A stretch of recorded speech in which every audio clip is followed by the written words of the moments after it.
Kalau kita berpartner dengan orang bisnis, kita ingin pisah, boleh. Tapi dengan cara yang bagus. Tasrihum bi ihsan. Bisa dia mendahulukan hak Allah daripada tijarahnya. Kan konsepnya mudah tuh, seperti itu. Kalau waktu sholat ya sholat, kalau waktunya zakat ya zakat. Tapi dalam prakteknya itu sulit kadang. Apa sih sebenarnya rahasia sehingga ada orang yang bisa seperti itu, sehingga dipuji oleh Allah Subhanahu wa taala? Welcome to the Good Talk. Assalamualaikum warahmatullahi wabarakatuh. Alhamdulillah hamdan katsiran thayyiban mubarakan fi kama yuhibbu rabbuna wa yardah. Wassalatu wassalamu ala Muhammadin wa ala alihi wa sahbihi wa man tabi'ahum bi ihsan ila yaumiddin. Amma ba'du. Alhamdulillah, segala puja dan puji syukur bagi Allah Subhanahu wa taala atas semua nikmat yang diberikan kepada kita semua, terutama nikmat iman, nikmat Islam, nikmat sehat walafiat, dan nikmat waktu luang sehingga kita bisa berkumpul di tempat yang insyaallah penuh keberkahan ini. Karena kita sedang thalabul ilmu bersama Ustazuna Ustadz Musa Mulyadi hafizahullah. Sebelum acara inti dimulai, saya sedikit akan membacakan biografi singkat tentang pengisi materi sebagai perkenalan. Ya, alhamdulillah di sini sudah hadir Ustadz Musa Mulyadi Lukman, BA, alumni Universitas Islam Madinah, Fakultas Hadis angkatan tahun 2004. Tempat tanggal lahir beliau di Perampuan di Lombok pada tahun 1982. Saat ini beliau berdomisili di Bekasi. Selain sibuk berdakwah, beliau juga sebagai pembina di beberapa sekolahan, diantaranya sekolahan Takwin Hufaz Islam School, dan yang kedua sekolah Istiqlal Islamic School, dan yang ketiga sekolah Islam Salahuddin Al-Ayabi Islamic School. Beliau juga aktif sebagai Dewan Pengawas Syariah di KPMI Korwil Bekasi, dan juga aktif sebagai Dewan Pengawas Syariah di Asosiasi Properti Syariah Indonesia DPW Jabodetabek. Untuk waktu dan tempat saya persilakan kepada Ustadz Musa Mulyadi untuk memulai kajian. Tafadhol maskuro. Assalamualaikum warahmatullahi wabarakatuh.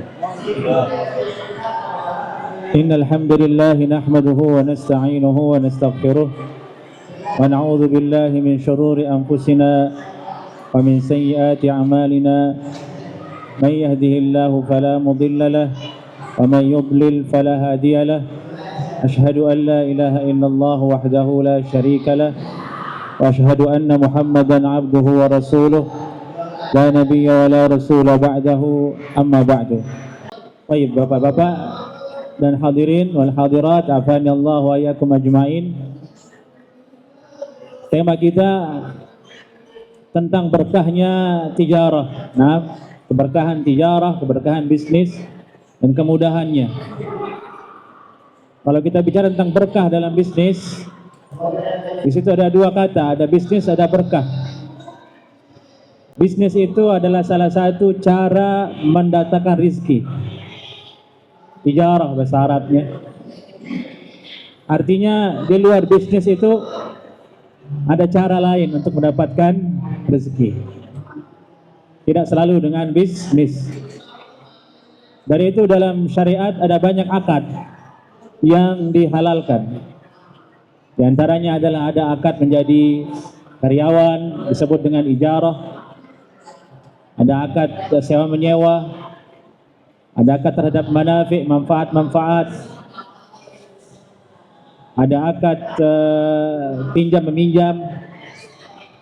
Jadi ada banyak di luar tijarah itu akad-akad untuk mendapatkan rezeki. Tapi yang paling diunggulkan itu adalah bisnis, yang dia adalah intinya jual beli,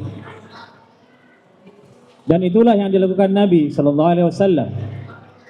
Beliau menjalankan bisnis harta istrinya dulu, Khadijah radhiyallahu taala anha, sehingga menjadi berhasil karena amanah yang beliau miliki dan keberkahan yang Allah berikan kepada beliau sallallahu alaihi wasallam.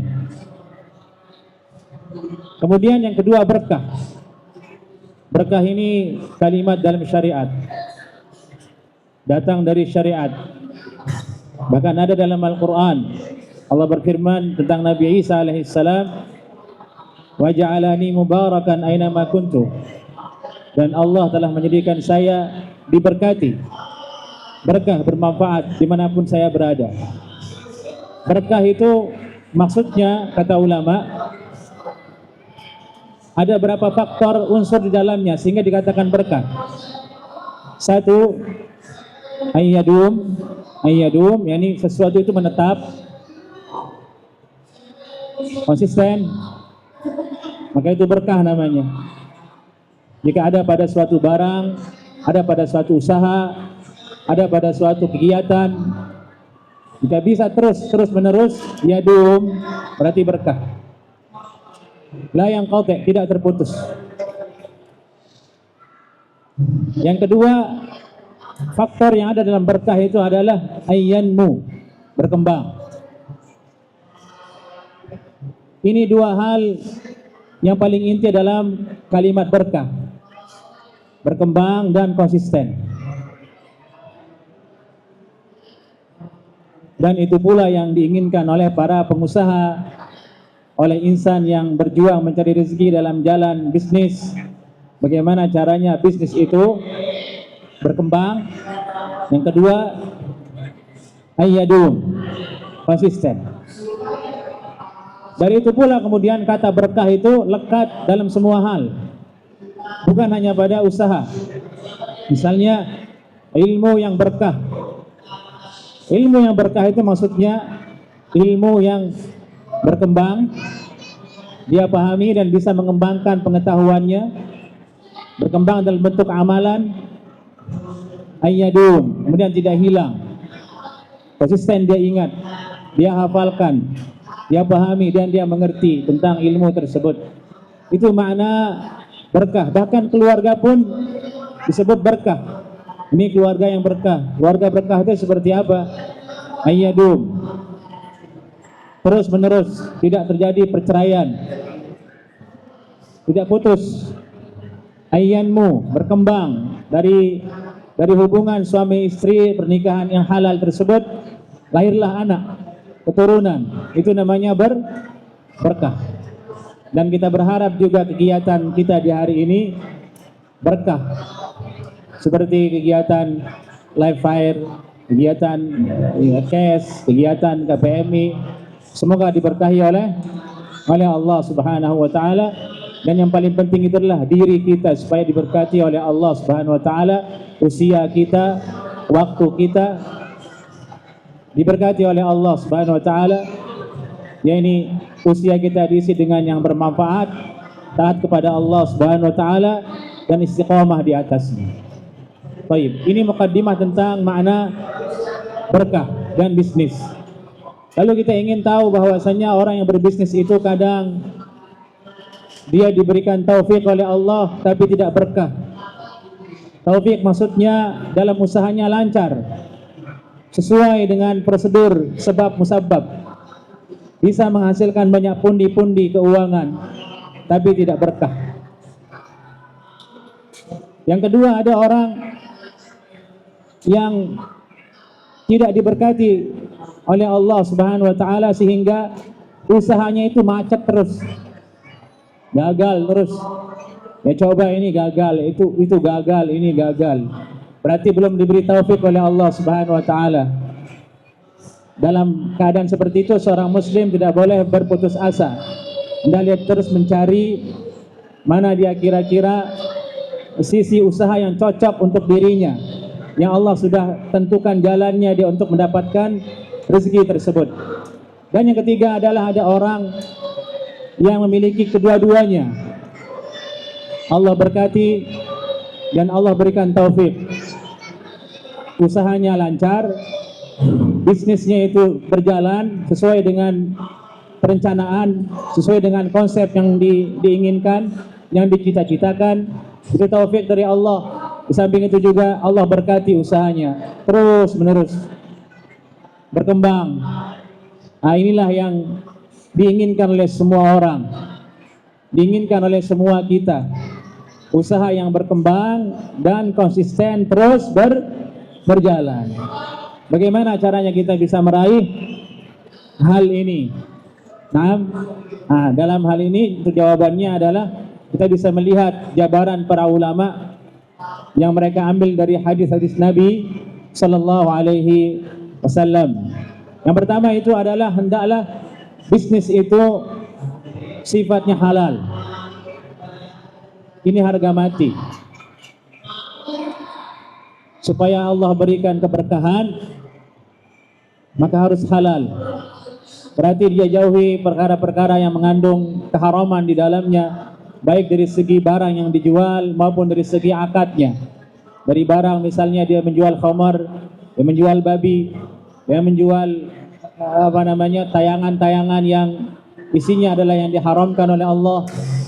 Dia membuat aplikasi yang melalaikan anak-anak kaum muslimin, seperti game yang dimana game online ini sekarang sangat meracuni anak-anak kita semua. Nah, maka hendaklah orang-orang seperti itu bertaubat dari mengembangkan usaha yang seperti itu, karena itu haram, menjadikan generasi kaum muslimin lari dari belajar, lari dari agamanya, bahkan lari dari taat kepada kedua orang tuanya. Perkara ini harga mati. Sebelum seorang masuk ke dalam bisnis, wajib diketahui halal atau tidak bisnis tersebut, barangnya maupun akad yang akan digunakan di dalam bisnis tersebut. Dalam hal ini alhamdulillah teman-teman di KPMI telah berusaha untuk memberikan fasilitas untuk itu, yang ini diadakan cash dan juga dakwah. Maka bagus sekali kepada saudara-saudara kita di sana untuk masuk ke dalamnya, menimba ilmu supaya tahu mana dia yang boleh, mana yang tidak boleh dalam bermuamalah, sehingga tidak jatuh ke dalam yang diharamkan oleh Allah Subhanahu wa taala.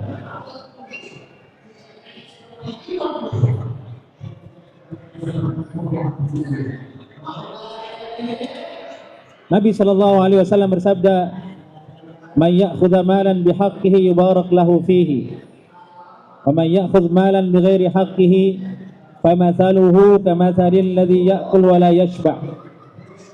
Siapa saja yang mengambil harta dengan cara yang hak, dengan cara yang halal, maka Allah Subhanahu wa taala akan berkati dia pada harta tersebut.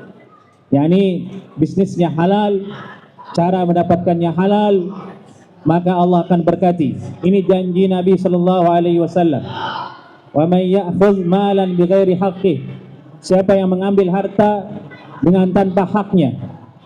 Dengan tanpa hak maksudnya dengan cara yang haram. Haram akadnya, haram barangnya, maka bagaimana balasannya? Famathaluhu kamathalil ladzi ya'kul wa la yashba'. Perumpamaan orang seperti itu adalah seperti orang yang makan tapi tidak bisa kenyang. Ini hadis riwayat Muslim. Kita merinding jamaah membaca hadis ini sebenarnya karena hadisnya sahih dan Nabi yang bersabda seperti itu.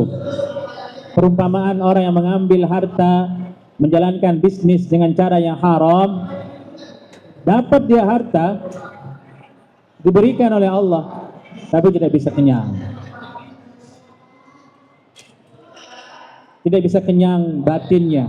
Berapapun yang diberi oleh Allah keuntungan, dia selalu melihat itu kecil. Maka itu bahaya. Ketika dia tidak bisa mensyukuri yang sedikit itu, yang banyak tidak akan bisa dia syukuri. Ini balasan bagi orang yang tidak mengambil harta dengan cara yang halal. Nah, tidak akan diberkati.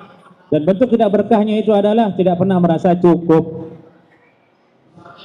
Tidak pernah merasa cukup. Baik. Yang kedua yang direkomendasikan ulama supaya bisnis kita itu berkah, nah dengan makna yang di awal tadi adalah hendaklah berpagi-pagi dalam melakukan aktivitas bisnis. Nabi SAW bersabda, Allahumma barik li ummati fi bukuriha Allahumma barik li ummati fi bukuriha. Ya Allah, berkatilah umatku ini pada waktu paginya. Lalu rawi hadis maksudnya ulama yang meriwayatkan hadis ini menceritakan ada sahabat dulu ketika mendengar hadis ini mengamalkannya. Namanya Sakhr Al-Ghamidi radhiyallahu taala anhu. Wa kana Sakhrun rajulan tajiran. Sakhr Al-Ghamidi ini seorang pebisnis, sahabat Nabi. Diamalkan hadis ini. Wa kana idza ba'atha tijaratan ba'athahum awalan nahar. Apabila beliau mengutus karyawannya untuk mengantarkan barang, maka pasti dilakukan di awal hari, di waktu pagi. Fa asra wa kasura maluhu, maka dengan itu kemudian hartanya menjadi banyak dan melimpah. Konsisten dan memilih waktu yang pagi, karena itulah waktu yang diberkati oleh Nabi sallallahu alaihi wasallam, oleh Allah azza wa jalla. Di konteksnya kita di hari ini adalah tidak menunda. Tidak menunda sesuatu yang penting dalam usaha kita. Kalau bisa hari ini, ya hari ini. Kalau bisa di pagi hari, jangan sampai siang hari. Demi mengambil keberkahan waktu yang diajarkan Nabi sallallahu alaihi wasallam, yaitu di waktu pagi. Kemudian yang ketiga, rekomendasi yang ketiga supaya harta kita berkah, tijarah kita berkah, janganlah tijarah kita ini menjadikan kita lalai dari ibadah kepada Allah Subhanahu wa taala. Dan ini yang paling berat. Nah, bisnis kita jangan sampai lalai dari kewajiban kita kepada Allah Subhanahu wa taala, seperti mendirikan salat 5 waktu, seperti salatul Jum'ah, salatul nawafil. Allah memuji orang-orang yang seperti itu, yang tidak lalai ibadah kepada Allah Subhanahu wa taala hanya karena tijarah. Masalahnya itu adalah kenapa orang bisa seperti itu? Apa rahasianya seorang muslim itu bisa meninggalkan tijarahnya untuk sholat, untuk ibadah? Bisa dia mendahulukan hak Allah daripada tijarahnya. Kan konsepnya mudah tuh, seperti itu. Kalau waktu sholat ya sholat, kalau waktunya zakat ya zakat. Tapi dalam prakteknya itu sulit kadang. Apa sih sebenarnya rahasia sehingga ada orang yang bisa seperti itu, sehingga dipuji oleh Allah Subhanahu wa taala? Rahasianya adalah iman. Iman dengan janji Allah Subhanahu wa taala bahwasanya yang paling bagus itu surga. Bahwasanya yang paling kekal itu akhirat. Dan itu yang dimiliki oleh para sahabat. Betapapun besarnya harta di dunia di mata sahabat itu tidak berharga. Mereka tidak rela jika itu ditukar. Yani surga itu ditukar dengan dunia. Dia korbankan dunia demi surga, demi akhirat. Nah, keimanan kepada hal itulah yang harus kita pupuk bersama. Dan ini bukan hanya kepada pebisnis, semua kaum muslimin. Entah dia pebisnis, entah dia ustadz, entah dia siapapun, entah dia pemerintah. Dia harus ingat bahwasanya akhirat itu jauh daripada dunia ini. Kalau seseorang kehilangan keimanannya dengan hal ini, dia akan buta dengan dunia. Penguasa bisa buta dengan kekuasaan. Dia akan terus mempertahankan kekuasaannya meskipun dengan mengorbankan nyawa sekalipun, bahkan mengorbankan apapun. Semua itu terjadi karena apa? Yang tadi itu. Imannya lemah kepada hari akhirat. Imannya lemah dengan surga. Terlalu dominan dalam dirinya kenikmatan dunia yang sementara. Nah, tapi justru mendahulukan akhirat ini dia menjadi sumber keberkahan pada bisnis. Berbeda dengan pola pikir orang tidak Islam, dia menganggap salat itu penghalang. sholat, mengaji, ini penghalang kata dia. Tidak sukses, buang-buang waktu. Itu pola pikir orang-orang yang tidak Islam. Orang Islam tidak. Faktor yang maknawi yang tidak nampak itu adalah ibadah kepada Allah subhanahu wa ta'ala. Itu Allah berfirman, Rijalun la tulihim tijaratun wa la bi'un an dzikrillah wa iqamis shalah wa ita'iz zakah yakhafuna yawman tataqallabu fihi al-qulub wal absar. Ada laki-laki di sana la tulhihim tijarah. Mereka sifatnya itu tidak bisa dilalaikan oleh tijarah, oleh bisnis. Wala bai', tidak juga oleh jual beli. Dari zikir kepada Allah subhanahu wa ta'ala. Ini surat Nur ayat 36 sampai 38. Allah berfirman tentang mereka kemudian, liyajziyahumullahu ahsana ma amilu wa yazidahum min fadlih. Dengan amalan tersebut Allah subhanahu wa ta'ala akan berikan mereka ganjaran, dan Allah akan berikan mereka karunia rezekinya di dunia. Allah akan ganti. Kalau kita yakin dengan ayat ini, insyaallah ta'ala satu jengkal pun kita tidak akan mundur dalam urusan menegakkan perintah Allah subhanahu wa ta'ala, karena inilah kunci keberkahan. Begitu juga Allah berfirman dalam surat Al-Jumu'ah ayat 9, ya ayyuhalladzina amanu idza nudiya lis-salati min yaumil jumu'ati fas'au ila dzikrillah wa dzarul bai'. Wahai orang yang beriman, apabila dikumandangkan salat Jumat untuk kalian, fas'au, segera tinggalkan jual beli, berlarilah kalian untuk ingat kepada Allah subhanahu wa ta'ala. Dan itulah orang-orang yang dipuji sebagai orang yang beriman oleh Allah subhanahu wa ta'ala. Dzalikum khairul lakum in kuntum ta'lamun. Hal itu lebih bagus bagi kalian jika kalian mengetahuinya. Sekali lagi, jika kalian mengetahuinya. Sayangnya ilmu kita itu nggak sampai ainul yakin, masih tahu sebatas pengetahuan biasa. Kan tidak sama Pak antara orang yang mendengarkan cerita dengan orang yang mengalami.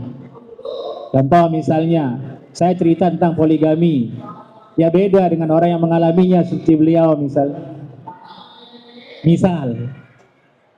beda. Ilmu juga begitu. Dzalikum khairul lakum in kuntum ta'lamun. Kamu tinggalkan jual beli itu dan kamu sholat untuk sholat Jumat lebih bagus jika kamu tahu. Siapa sih tidak tahu ya, sepintas saja tapi yang hakul yakin, ainul yakin belum. Itulah yang tidak kita miliki. Itulah perbedaannya kita dengan sahabat dulu, dengan salaf. Perbedaan kita dengan para sahabat Nabi sallallahu alaihi wasallam. Ayo.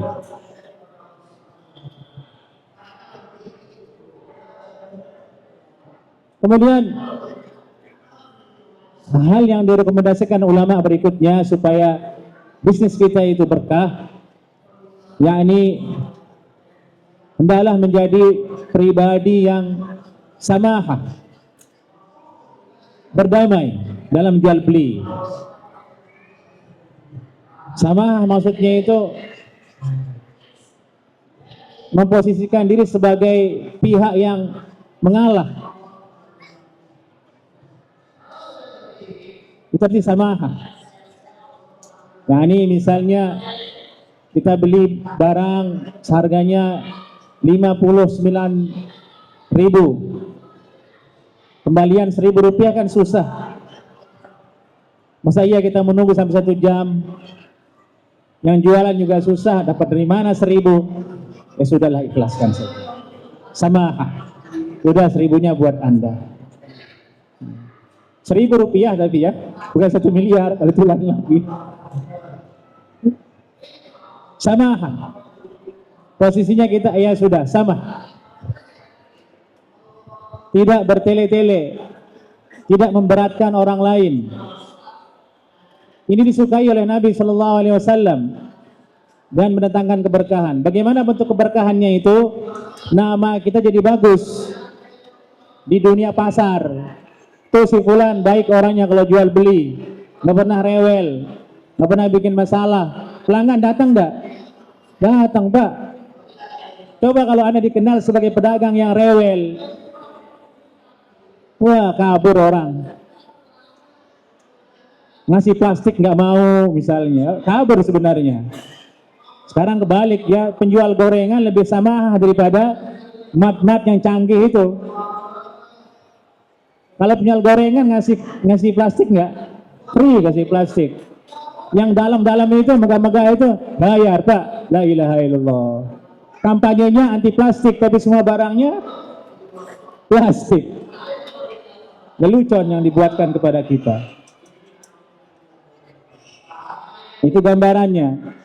As-samahah fil bai' wasyira' mendatangkan keberkahan. Dari itu Nabi sallallahu alaihi wasallam bersabda, rahimallahu rajulan samhan wa idza ba'a wa idza ishtara wa idza iqtada. Allah Subhanahu wa taala merahmati orang yang samhan. Orang yang samah yakni berdamai. Tidak mau ribut. Dalam perkara apa? Dalam jual beli, dalam posisinya sebagai orang yang membeli, menjual, dan orang yang menuntut hukum.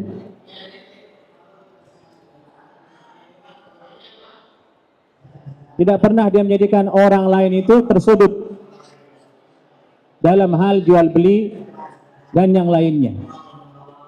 Ini sifat Nabi Sallallahu Alaihi Wasallam.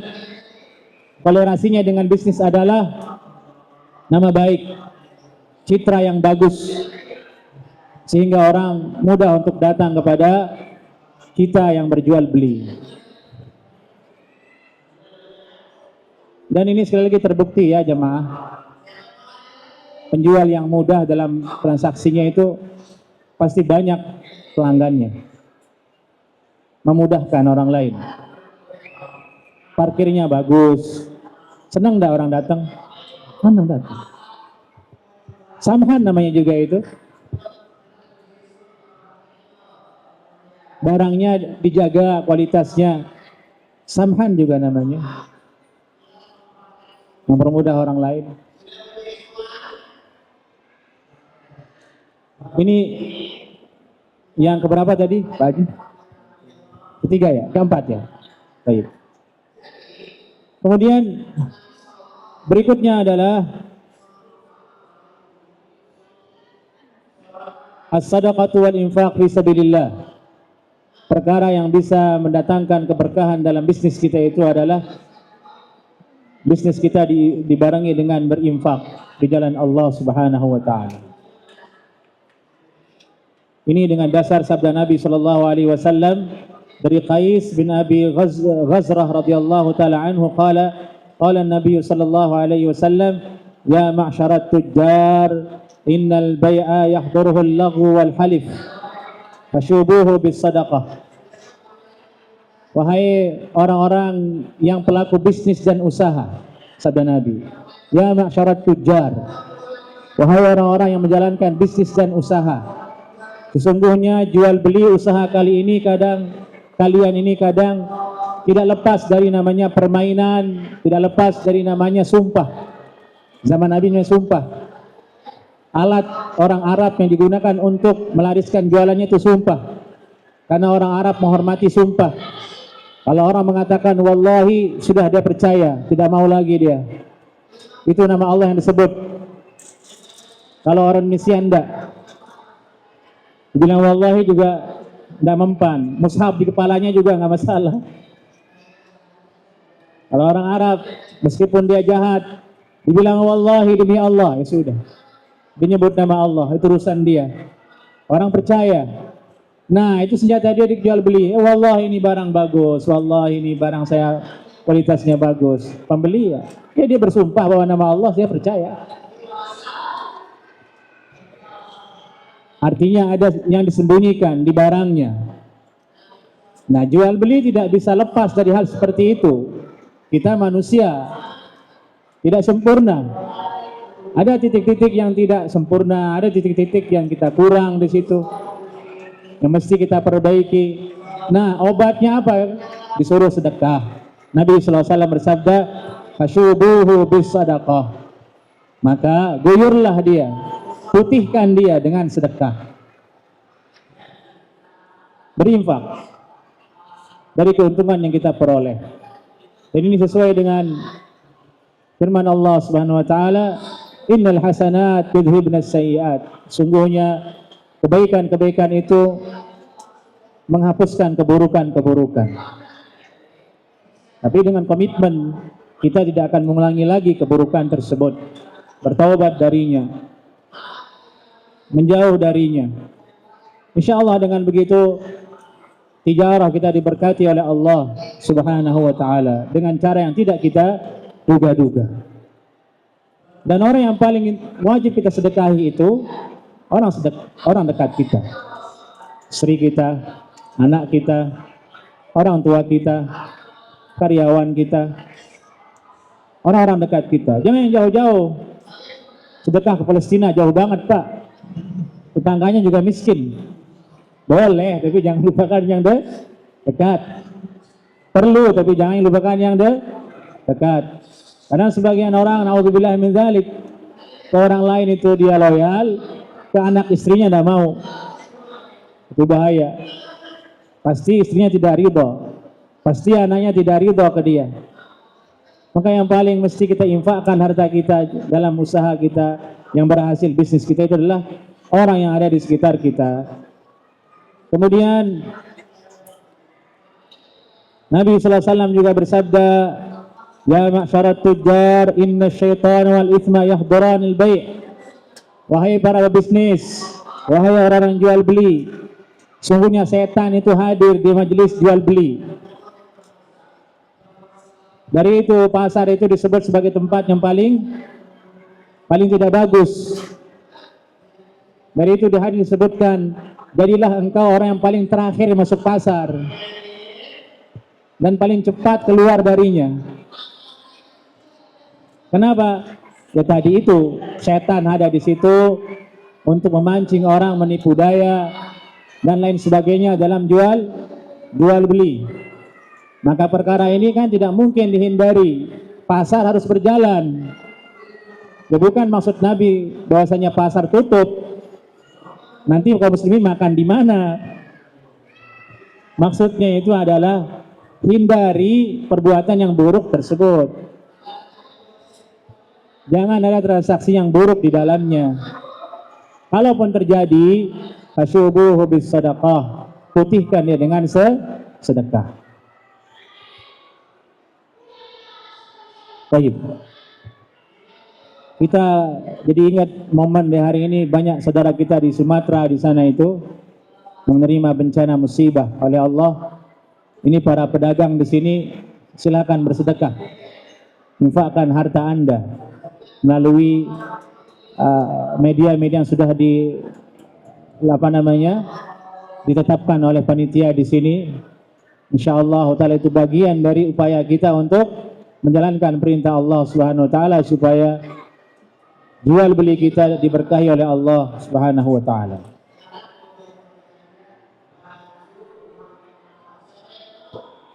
Lalu kemudian yang direkomendasikan ulama supaya bisnis kita itu berkah adalah as-sidqu wa taqwallah. As-sidq wa taqwallah, yakni jujur dan bertakwa kepada Allah Subhanahu wa taala. Nabi sallallahu alaihi wasallam bersabda, "Ya ma'syarat tujjar, inna tujjar yub'atsuna yaumal qiyamah fujjara illa man atqallah wa barra wa sadaqa." Wahai para pebisnis, wahai orang-orang yang berjual beli, sesungguhnya pebisnis itu kelak dibangkitkan di hari kiamat sebagai orang yang jahat. Mohon maaf, tapi ini bukan antum ya, maksudnya ini umum. Siapa saja bisa, termasuk saya juga bisa. Ini sabda Nabi sallallahu alaihi wasallam secara umum. Wahai orang-orang yang berbisnis, sesungguhnya pebisnis itu akan dibangkitkan sebagai fujjar. Fujjar itu orang jahat di hari kiamat. Kecuali illa man atqallah, orang yang bertakwa kepada Allah Subhanahu wa taala dalam tijarahnya, wa barra, jujur, berbuat baik dalam tijarahnya, maka ini dibangkitkan sebagai orang yang bertakwa. Nah, inilah yang kita inginkan. Di dunia kita berbisnis, di akhirat kita menjadi orang yang bertakwa di sisi Allah Subhanahu wa taala. Tidak ada yang kontradiksi dalam hal ini. Sejalan. Dari itu, di antara visi misi KPMI itu adalah mengajak para pebisnis itu supaya bertakwa kepada Allah Subhanahu wa taala. Dengan takwa kepada Allah Subhanahu wa taala, kebutuhan kaum muslimin yang mereka dapatkan dengan cara atau lewat bisnis orang-orang menjadi bagus. Karena semua dengan kejujuran, tidak ada tipu daya, tidak ada pengurangan timbangan, tidak ada pengurangan kualitas dan lain sebagainya. Tentu cita-cita yang berat, susah. Mungkin sekelas negara Saudi yang sudah mulai menuju ke sana, di mana kualitas semua barang di sana itu nomor satu. Makanan, pakaian, airport, semuanya dijaga nomor satu oleh pemerintah yang turun tangan. Tidak ada tipu daya di dalamnya, tidak ada permainan di dalamnya.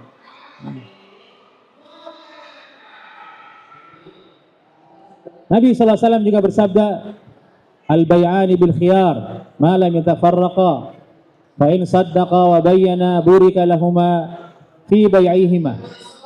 Sungguhnya baik itu dengan khiyar selama mereka belum berpisah. Apabila orang yang membeli dan menjual itu jujur dua-duanya, wabayyana, dan menjelaskan, terbuka, ini harganya, ini barangnya, terbuka, wabayyana, burika lahuma fi bai'ihima, Allah berkati jual beli mereka, baik yang beli maupun yang jual. Kuncinya apa tadi? Jujur dan transparan. Jujur dan transparan. Kunci keberkahan di situ. Nabi bersabda, burika lahuma fi bai'ihima. Wa in katama wa kadzaba muhiqat barakatuhuma. Muhiqat barakatu bai'ihima. Namun apabila mereka tidak transparan, ini katama, dia tutup, ada yang dia tutupi, ada yang tidak terbuka. Allah cabut berkahnya, tidak ada keberkahan di situ. Mungkin bisnisnya deal, berjalan, tapi berkah tidak ada apa. Dengan makna yang tadi di awal kita katakan, berkah itu apa? Berkembang dan menetap. Dan ini berat, khususnya yang jual beli kuliner.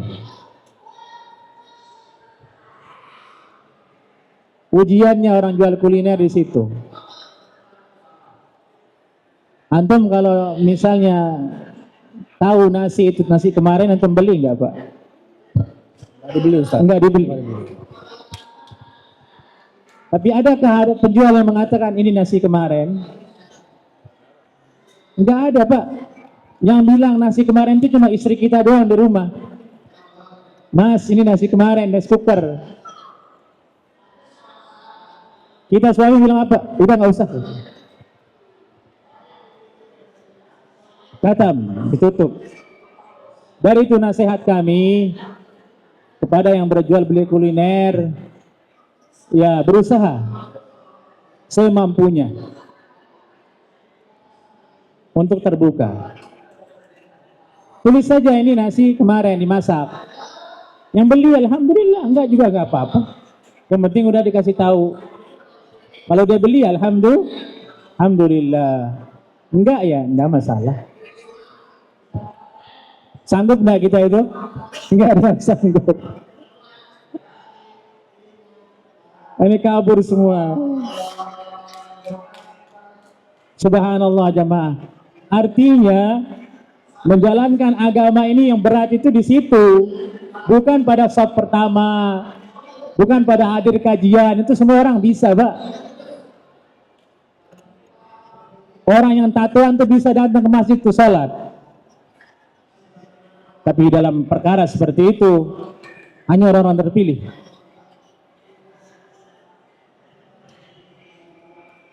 orang-orang yang luar biasa. Artinya dalam dirinya ada keimanan yang kuat, prinsip yang sangat kokoh yang dia pegang. Subhanallah, semoga Allah bimbing kita menjadi hamba yang seperti itu. Amin. Baik. Yang terakhir kemudian, bukan yang terakhir, yang selanjutnya asy-syarakah fit tijarah. Di antara perkara yang mendatangkan keberkahan jual beli itu adalah bersyarikat dalam bisnis. Dan ini dipahami oleh antum-antum semua yang hadir di sini, oleh moderator di sini lebih paham lagi tentang hal itu, oleh Pak Fadil, oleh antum, oleh semuanya. Di antara kunci keberkahan jual beli, berkembang dan konsisten itu kerjasama, syarikah. Itu disebut oleh Nabi Sallallahu Alaihi Wasallam. Beliau bersabda, Inna Allah Ta'ala yaqul, Ana thalithu syarikain, ma lam yakun sahibuhu, ma lam yakun ahaduhuma sahibahu. Sungguhnya, firman Allah, saya yang ketiga dari dua manusia yang bersyarikat selama salah satunya tidak berkhianat. Artinya Allah akan menolong dua orang yang bersyarikat selama mereka itu tidak mengkhianati satu dengan yang lainnya. Artinya bahwa bersyarikat itu adalah hal yang disukai oleh Allah Subhanahu wa taala. Dari itu Allah hadir di situ menolongnya. Maka dari itu ulama mengatakan syarikah itu cara untuk meraih keberkahan. Yang tadinya kita kalau sendiri berat, ada yang lain menjadi jalan, jadi ringan, lebih besar. Tapi catatan-catatannya apa tadi? Malam yakun sahibuhu, selama satu orang tidak mengkhianati kawannya. Fa idza khanahu kharajat min bainihim, apabila dia berkhianat, salah satu berkhianat dalam syarikah tersebut, maka Allah keluar darinya. Artinya Allah tidak akan menolong lagi persyarikatan tersebut. Hadis ini sahih, Nabi yang bersabda, maka salah satu cara kita mendapatkan keuntungan, keberkahan adalah bersyarikat dengan orang lain, namun dengan catatan jujur, tidak berkhianat, tidak saling mengkhianati. Allah akan bantu pasti. Nah, mungkin ini dia beberapa poin tadi yang bisa kami sampaikan dari hadis-hadis Nabi SAW tentang kunci-kunci keberkahan dalam tijarah, yang tentu itu adalah pengetahuan yang yang maknawi. Maknawi itu artinya tidak terkait langsung dengan teori dalam bisnis secara fisik. Kalau teori bisnis secara fisik kan lain lagi ya. Kita harus begini, begitu. Yang kita bahas ini adalah teori yang tidak ada fisiknya, yaitu hubungan kita dengan Allah Subhanahu wa taala. Dalam bahasa kita, kredibilitas sebagai seorang muslim, sebagai hamba Allah Subhanahu wa taala dalam menjalankan bisnis. Dan itu sangat penting. Itu membedakan kita dengan orang yang tidak Islam. Nah, jangan terpedaya dengan orang yang tidak Islam. Banyak berhasil, konsisten juga usahanya. Jangan terpedaya karena hasilnya untuk merusak. Berarti tidak berkah. Merusak orang. Contoh tadi di awal saya sebutkan, dia buat game. Dia jual. Free untuk semua orang. Dapat uang banyak, terus digunakan, tapi merusak. Anak kita jadi korban. Game online. Siswa jadi korban. Dan itu sebagai tambahan dosa atas dia. Karena tidak beriman kepada Allah Subhanahu wa taala. Tidak boleh seorang muslim hanya peduli dengan teori ekonomi bisnis yang secara fisik. Teori ekonomi orang barat. Kita punya teori yang diajarkan Nabi SAW yang tidak nampak, yang dengannya kemudian kita menjadi berkah, harta kita berkah, usia kita berkah, nah, hidup kita berkah, dan itulah surga di dunia sebelum akhirat. Baik, ini yang bisa kami sampaikan. Kemudian kami kembalikan kepada Bapak Moderator. Masya Allah. Barakallahu fiik atas materi yang disampaikan Ustaz. Masya Allah, luar biasa ini. Ada 6 poin ya. Dan saat ini alhamdulillah kita telah sampai di sesi yang kedua, yaitu sesi tanya jawab. Bagi antum-antum semua yang memiliki pertanyaan sekitar usaha ya, atau lainnya yang terkait dengan materi hari ini, boleh angkat tangannya dan menyebutkan nama serta domisili dari mana antum berada. Untuk waktu dan saya persilakan. Padahal saya.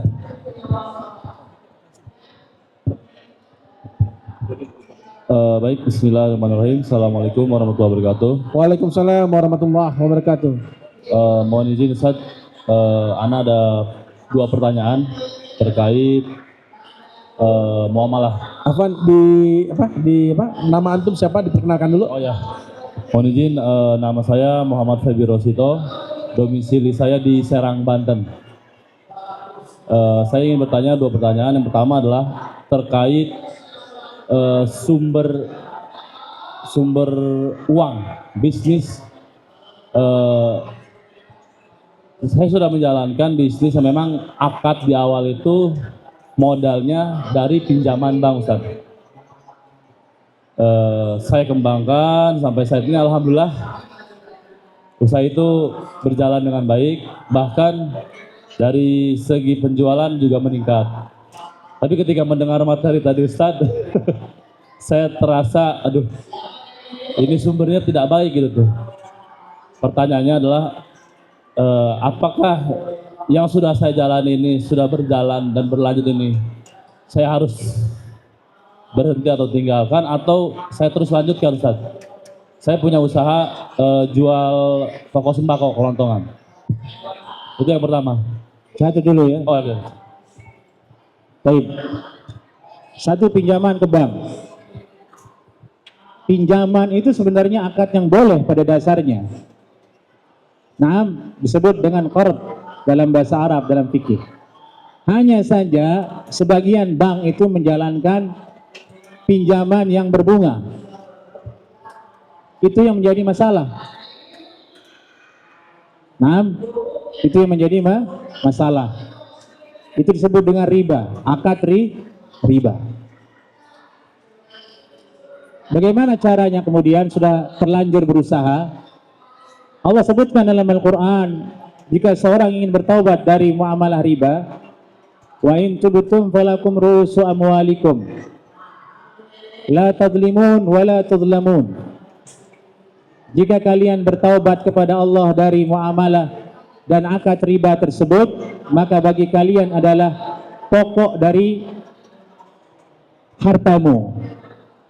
Artinya pokok harta Anda di situ adalah sejumlah uang yang Anda pinjam.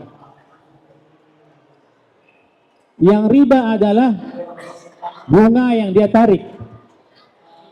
Maka kumpulkan pokoknya. Falakum ru'usu amwalikum, bagimu adalah pokok hartamu. Kumpulkan. Ini pokok saya dulu. Saya pinjam, saya sudah balikkan modalnya. Berarti punya antum. Bunganya itu kembalikan. Lanjut kemudian sembakonya, jangan berhenti.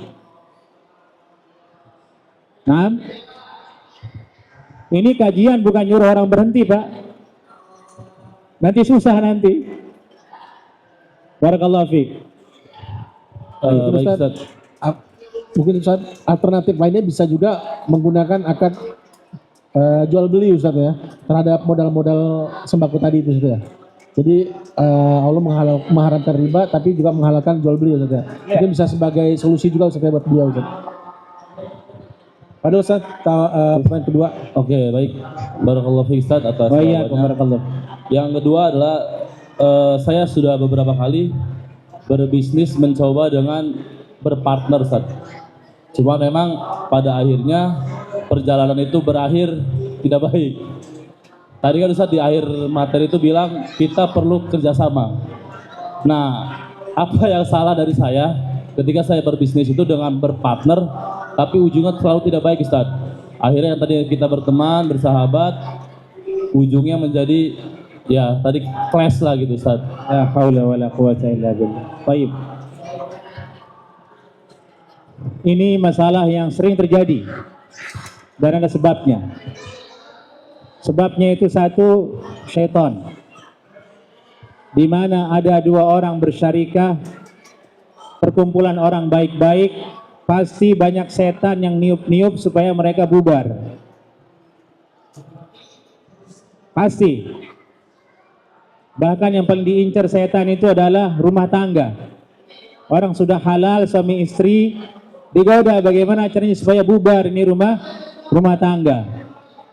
Bisnis juga begitu, orang sudah bagus ditiup-tiup oleh setan. Setannya bisa manusia, bisa jin. Nah, kemudian bagaimana cara menghindarinya? Yaitu adalah akhlak. Di antara hal yang paling penting dalam muamalah dengan orang lain itu adalah tutur kata. Dari itu Allah berfirman, wa qul li'ibadi yaqulu allati hiya ahsan inna syaitana yanzighu bainahum.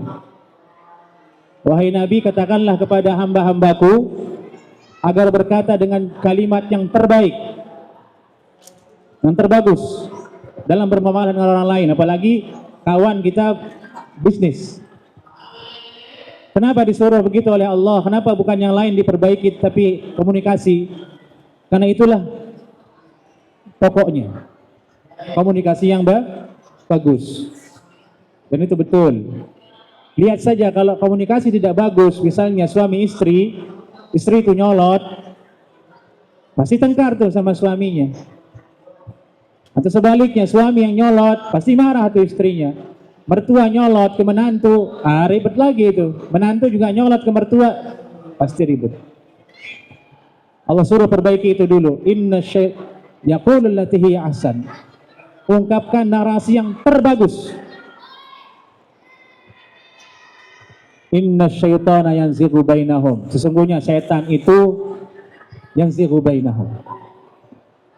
Niup-niup supaya mereka pecah melalui komunikasi yang kurang bagus. Nah, yang kedua yang tadi di hadis yang dihindari itu adalah tidak jujur. Khianat itu ya. Khianat. Mesti terbuka. Insya Allah kalau sudah itu dijaga, komunikasi bagus, jujur, insya Allah berkah awet. Tapi kalaupun misalnya tetap tidak berjalan kerjasamanya, ya tidak masalah. Tidak ada yang abadi di dunia ini. Jangankan bisnis, orang menikah saja boleh cerai. Islam tidak mempertahankan hubungan yang rusak jika hubungan itu isinya adalah kezaliman satu dengan yang lainnya. Dari itu diizinkan untuk berpisah. Suami istri saja boleh cerai, at-talaqu marratan, cerai 2 kali, padahal itu akad yang paling mulia. Fa imsakum bima'ruf aw tasrihum bi ihsan. Pilihannya adalah setelah kamu cerai itu, kamu pertahankan dia, rujuk lagi dengan cara yang bagus. Kalau tidak, tasrihum bi ihsan, lepaskan dengan cara terbaik. Dan itu berlaku dalam muamalah. Kalau kita berpartner dengan orang bisnis, kita ingin pisah, boleh. Tapi dengan cara yang bagus. Tasrihum bi ihsan. Naam. Barakallahu fiik. Ya, milih jalan kan begitu. Ini maunya begini, ini maunya begini. Nggak bisa lagi dengan satu lingkaran, ya bagaimana lagi? Naam. Barakallahu fiik. Semangat. Ya oke. Baik. Mudah-mudahan terjawab ya, Mak Ahmad. Untuk pertanyaan selanjutnya, beliau udah terlalu, mungkin antum yang ketiga insyaallah. Ada Mas Kuro, sebutkan nama dan juga domisili. Bismillah. Bismillah. Assalamualaikum warahmatullahi wabarakatuh. Barakallahu fiik Ustaz. Assalamualaikum. Atas ilmunya. Ada perkenalkan saya Rahmat dari Cinere Depok. Dari Depok, Masya Allah. Barakallah. Untuk pertanyaan yang pertama Ustaz, tadi terkait disebutkan soal kejujuran Ustaz. Kebetulan Ana ada usaha kuliner seperti itu ya. Mungkin salah satu yang disebutkan Ustaz gitu ya. Mungkin yang di kuliner juga sudah paham gitu. Kalau misalkan saya kuliner ini usahanya kan online juga Ustaz. Dan mungkin secara umum kalau misalkan kuliner dibuat online itu kan salah satu waktu adalah yang dicepatkan seperti itu Ustaz. Dan ini jadi kendala soal tadi disebutkan mengenai kejujuran Ustaz. Bagaimana menghadapi kondisi yang harus disebutkan jujur, sedangkan misalkan harus yang berkaitan dengan usaha, misalkan harus dimasak sebelumnya gitu Ustaz. Seperti itu kan tadi disebutkan Ustaz kan kejujuran ada hal yang paling penting seperti itu. Mungkin dari sisi usaha, apakah kemasannya atau penyampaiannya atau programnya atau seperti apa baiknya kalau dari sisi tanpa menghilangkan unsur kejujuran di situ Ustaz. Yang berikutnya mungkin itu dulu Ustaz. Dulu ya. Yang antum tanyakan solusi ini ya. Ya Ustaz, misalkan kalau ada stok usaha yang harus dibuat setengah Mungkin matang, begini kata-katanya, dijual apa adanya. Kayak motor misalnya kan, jual motor apa adanya. Kalimat apa adanya itu orang sudah mengerti. Namanya juga apa adanya, businya mati, sennya udah nggak hidup, kan udah bilang apa adanya. Tidak ada yang ditutupi di situ. Nah, tapi berusahalah supaya makanan yang kita jual itu dalam uruf kita itu masih layak dimakan. Jangan sampai yang 3 hari masih dijual, jangan. Kasihan yang beli sakit perut Pak. Tempe sudah seminggu masih dipajang. Ya mungkin ada yang beli dan ada yang ikhlas. Misalnya kaum muslimin yang memang terbiasa dengan menu seperti itu. Seperti buruh misalnya kan. Kalau buruh kan nggak milih-milih. Mau tempe 3 hari juga nggak ada masalah. Itu berubah hukumnya, dia udah tahu nggak masalah katanya. Kita berusaha. Yang tadi saya sampaikan itu adalah level terbaiknya dalam jual beli. Karena Nabi SAW ketika lewat di pasar, beliau melihat makanan itu bawahnya basah. Kenapa kamu tidak nampakkan di atas yang ini? Dasarnya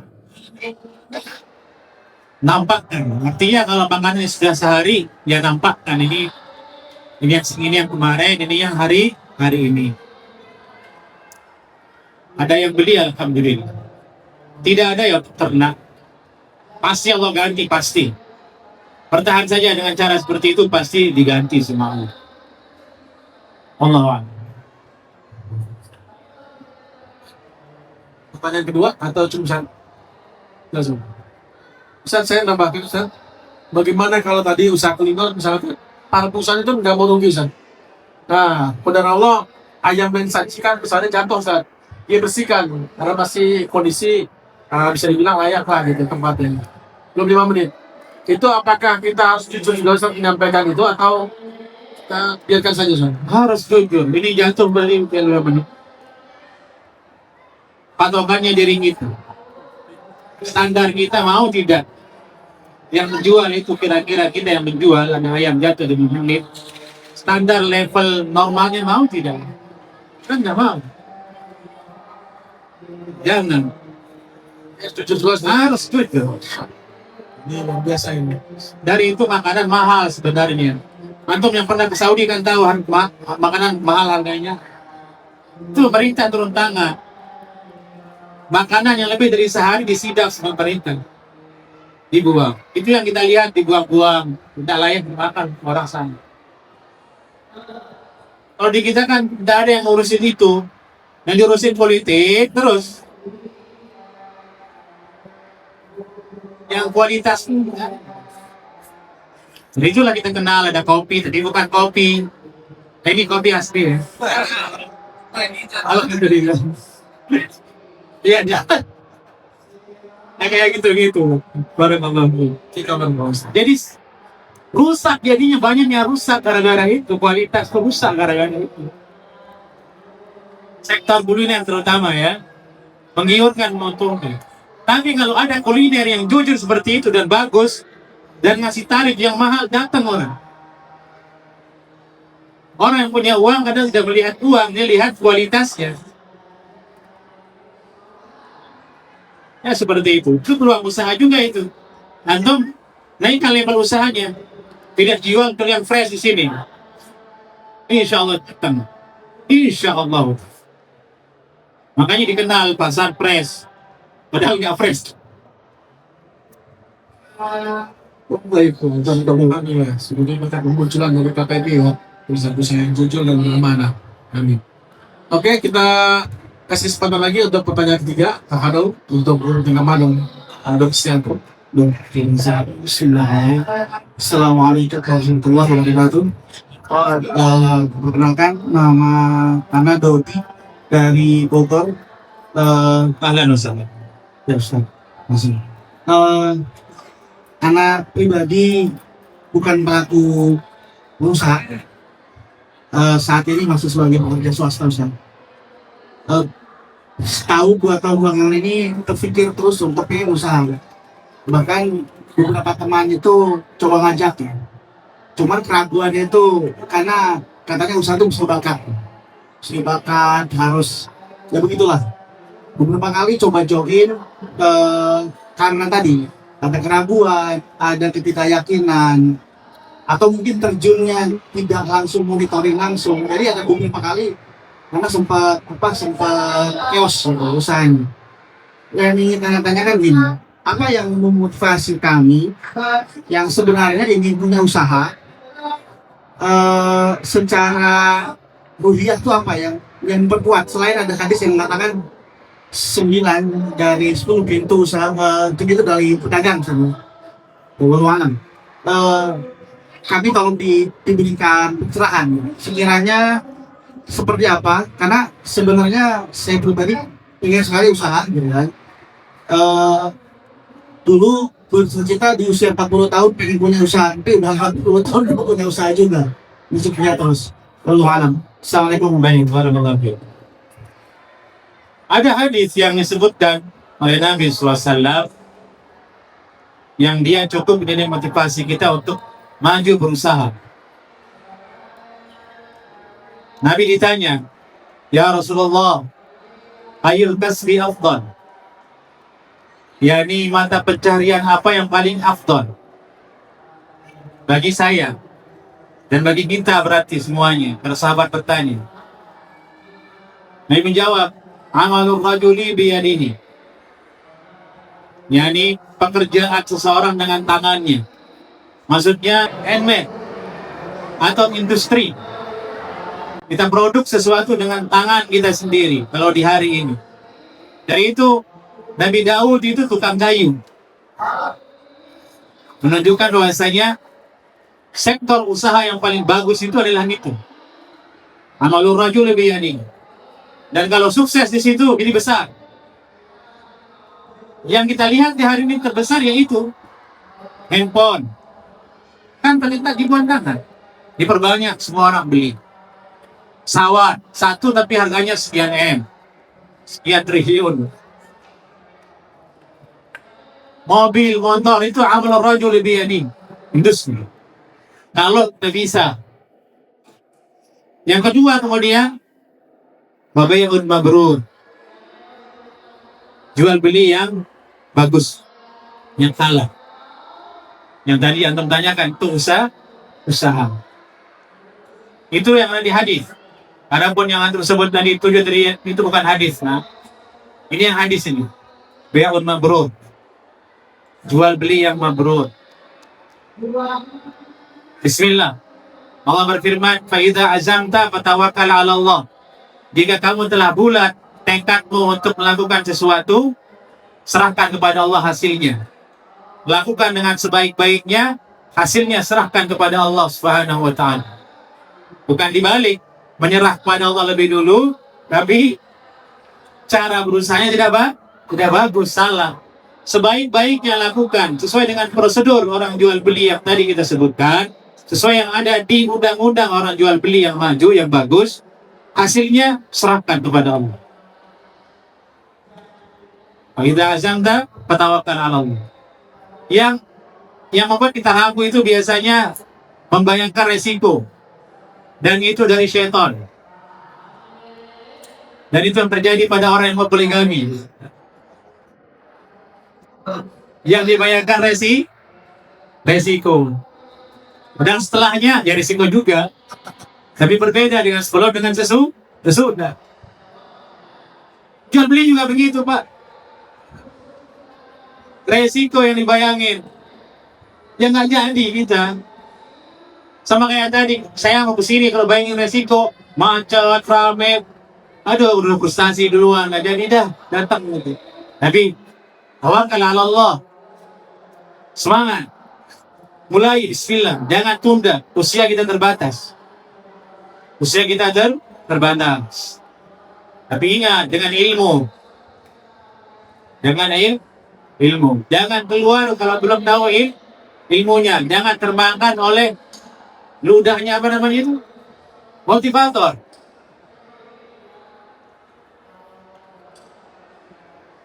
Istikharah kepada Allah dan bisa dengan kecil-kecil.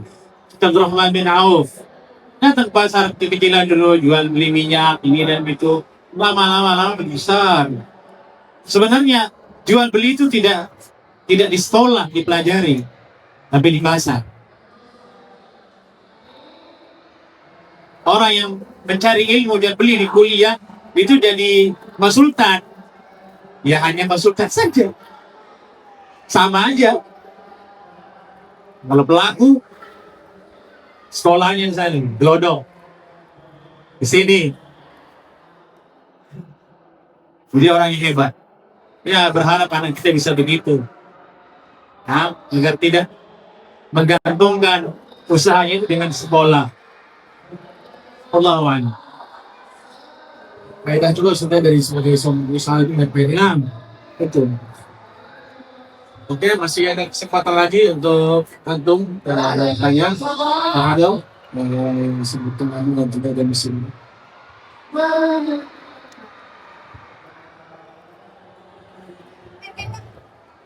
Semuanya siapa dari Widodo?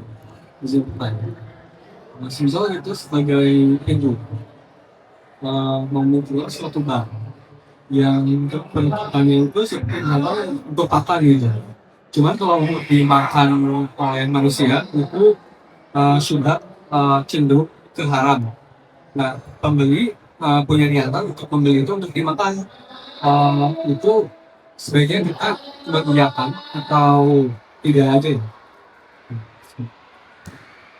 Mohon maaf, Pas. Bapak tidak lagi. Saya belum dengar pertanyaannya, mohon maaf. Pakan. Jadi pakan Ustaz, beliau pebisnis makan. Cuman kalau untuk dikonsumsi oleh manusia ada berbahaya gitu ya. Dan ya, jadi ada dalam pandangan ulama juga beberapa yang berpendapat ada yang haram, ada yang memperbolehkan juga. Jadi sunnah gitu. Pakan apa Pak kalau boleh? Jangkrik gitu. Jangkrik. Berarti ini kita mau jual pakan. Kalau jangkrik itu burung murai ya. Oh ya, itu bebas ya Pak. Iya, biasanya murai, kemudian jala, Warna Ustaz. ya. Itu dijualnya jangkriknya. Saya sering keliling tuh soalnya lihat itu. Pernah. Hukumnya boleh sih dijual itu. Kamu yang mau beli itu Ustaz, mau dikonsumsi Ustaz Sama orangnya. sama orangnya. Manusia yang mau makan jangkrik. Kalau digoreng itu kan di beberapa negara itu hal yang biasa Ustaz. Maka serangga-serangga seperti itu. Kalau Malikiyah nggak boleh hukumnya. Malikiyah itu paling luas dalam masalah makanan. Apa yang ada di Al-Quran haram itu saja. Di luarnya berantas semua. Maksudnya lahap, bahkan anjing saja Malikiyah itu membolehkan. Tapi jangan bawa ke sini, nanti kita yang sesat lagi itu. Begini aja kita dibilang sesat, Wahabi apalagi bilang anjing halal, lebih sesat lagi.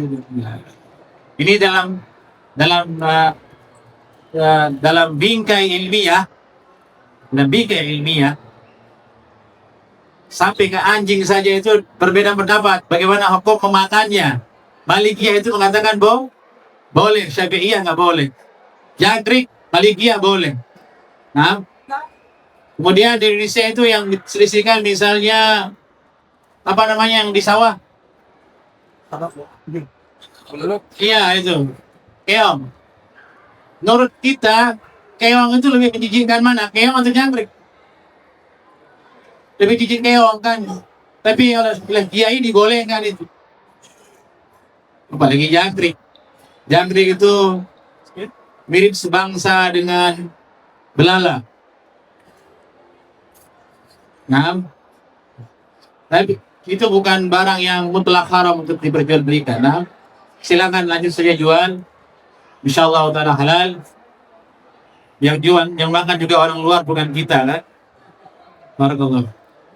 Berarti tulisan aja Ustaz ya, dijual jangkrik untuk konsumsi. Ya, khusus untuk orang yang memang ingin memakannya. Semoga dijawab. Ahmad, kita masih ada waktu untuk yang mau bertanya. Ya, cukup. Belum. Apa dosa?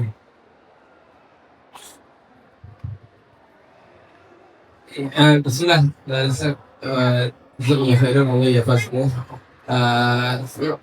Saya di Bandar Jaya, saya dari Tangerang gitu kan. Saya tanya nih, soalnya kita partnership sama seseorang gitu, kita bersyirkan. Terus setelah itu kita berjalan, kita baru tahu ternyata modal dia itu dapat dengan cara yang haram. Nah, gimana nih statusnya, hukumnya atau mungkin dari anjing misalkan apa yang harus ya bagi dilakukan dengan itu? Harus diperjelas dulu ya. Yang haram itu apanya? Uangnya atau akadnya atau Uangnya Ustaz. apakah sama dengan pertanyaan tadi yang pertama di sini? Beliau bertanya diminjam dari bank. Oh enggak. Ya. Nah, dia tidak karena bukan apa benar-benar karena dia ngambil itu dosa benar-benar diambil dari Mencuri. ya bisa dikatakan Korup. mengambil dari haknya dia lah. Kalau itu tidak ada modal sama sekali. Beda dengan yang tadi kasus awal yang ditanyakan dia minjam bank, kemudian dia balikkan uangnya, dia punya modal di sini membalikkan uang dia. Yang dia balikkan adalah apa namanya bunganya saja. Kalau ini murni itu cabut, jangan. Berarti dia berkhianat. Berkhianat kepada temannya.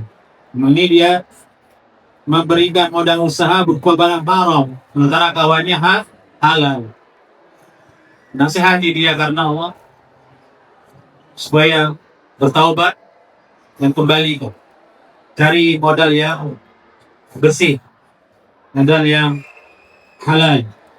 Kita tidak butuh banyak tapi susah dunia akhirat. Harta itu bisa kita nikmati dan bisa kita hidup tenang. Bukan untuk bertumbuh tapi bikin susah. Nah, barakallahu. Nah, kayak Ustaz, apa kita bersihkan Ustaz? Apa taruhlah katakanlah orang tuanya, lalu orang tuanya meninggal Ustaz. Tetapi sirkah itu tidak mau dijalankan oleh ahli warisnya. Sedangkan kita bersihkan dengan kita tidak mengalihkan menjawabkan titik usia. Itu bagaimana hukumnya? Yang menjadi hukum adalah akad syirkah yang pertama dengan orang tuanya yang sebelum meninggal. Adapun anak-anaknya tidak punya hak. Karena ketika dijadikan syirkah, barang tersebut milik dia seutuhnya. Sudah disyirkahkan kepada kita, dia meninggal dunia, ada ahli waris, jadi dia lakukan, tidak boleh dia pasak dengan sebelah pihak. Haram. Tidak boleh. Dia harus laku. Sesuai dengan akad yang ada di awal. Barakallahu. Alhamdulillah. Cukup ya. Alhamdulillah. Baik, dengan berakhirnya sesi yang kedua ini, sesi tanya jawab, maka kita sudah sampai di penghujung acara pada kajian kita kali ini. Apapun bisnisnya merupakan suatu pilihan, tetapi menerapkan konsep syariah itu merupakan suatu kewajiban bagi kita semua yang mengaku umat Nabi Muhammad Shallallahu Alaihi Wasallam. Alhamdulillah, semoga apa yang pemateri sampaikan pada hari ini menjadikan ini sebagai amal jariah dan bagi kita semua menjadikan ilmu yang bermanfaat.